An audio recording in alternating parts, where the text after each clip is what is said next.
Nick Timmeros of the Wall Street Journal.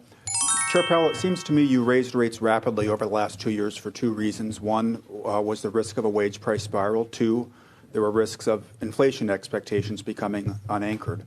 This morning's ECI report for the fourth quarter shows private sector payroll growth running at a sub 4% pace.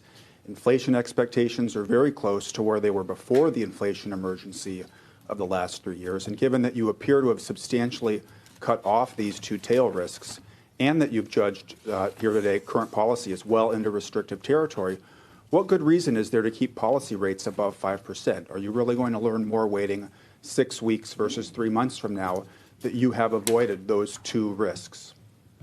So, as you know,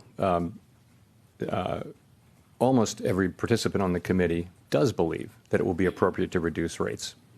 And for partly for the reasons that you say, we feel like inflation is coming down.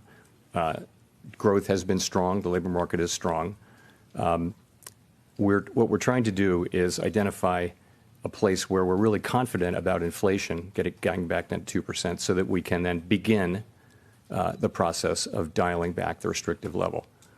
So overall, I think people do believe, and as you know, the median participant wrote down 3 rate cuts this year.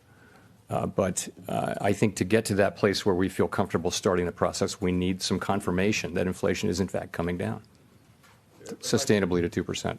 If I could ask differently, if you hold rates high as inflation moderates, as it has been, target rates will exceed the prescriptions of the Taylor rule or its variants. What would be the reasoning for holding rates higher than the levels recommended by those rules in the current instance? Well, I think, as you know, we consult a range of Taylor rules and non-Taylor kind of rules. We consult them regularly. They're in our Teal book and they're in all the materials that we look at. But, I don't think we've ever been at a place where we were setting policy by them. And they're, depending on the rule, it will tell you different things. There are many different formulations. Another way to think about it is implicitly is so. In theory, of course, real rates go up if holding all else equal as inflation comes down. But that doesn't mean we can mechanically adjust policy as real rates, as inflation comes down. It doesn't mean that at all because, for one thing, we don't know. We look at more than just the Fed funds rate. We look at broadly financial conditions. But in addition, we don't know with great confidence where the neutral rate of interest is at any given time.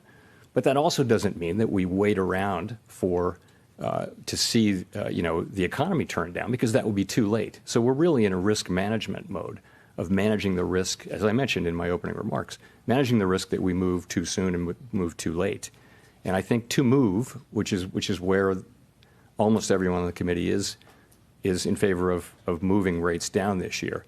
But the timing of that is going to be linked to our gaining confidence that inflation is on a sustainable path down to 2%.